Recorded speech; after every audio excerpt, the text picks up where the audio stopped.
Нече жума мурун мен Лондондо айдоочусуз технологияны колдонгон унаада отурдум. Бирок мен жалгыз эмес элем. Мен азыр Лондондун борбордук көчөлөрүндө өзү айдап бара жаткан унаада кетип баратам.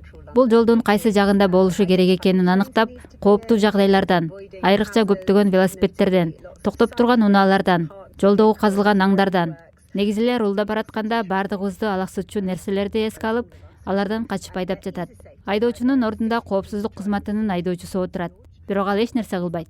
Биз автоном режимдебиз. Демек бардык чечимдерди реалдуу убакта унаанын технологиясы кабыл алып жатат.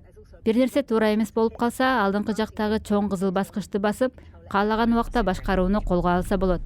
Келерки жылдан тарта шаардын көчөлөрүндө ушул сыяктуу айдоочусуз унаалар көбөйөт деп күтүлүүдө.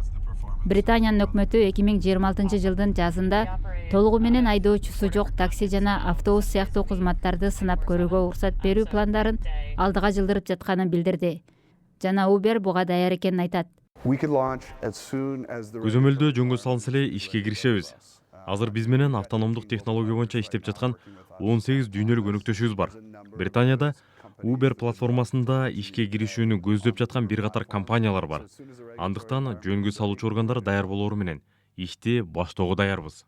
Робот-таксилер АКШ, Бириккен Араб Эмираттарында, Кытай жана Сингапурдун кээ бир шаарларында иштей баштаган.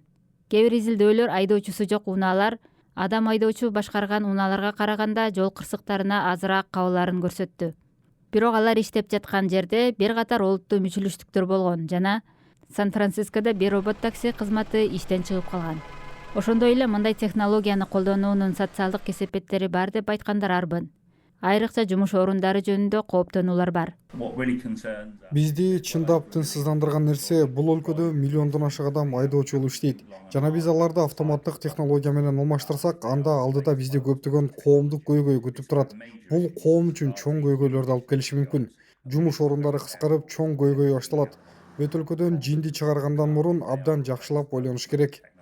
Техас штатынын Остин шаарында Uber'дин айдоочусу жок унаалары күнүнө 20 саат, жумасына 7 күн иштейт. Ал эми компания жүргүнчүлөрдөн мурдагы эле тарифтерди алат. Теслада ал жерде атаандаш кызматын ишке киргизгени жатат. Uber айдоочусуз такси кызматын сыноолор жүргүзгөндөн кийин Британиянын кардарларына дароо сунуштай аларын билдирди. Ал эми Британ эли айдоочусуз таксилерге даярбы деген суроо туулат.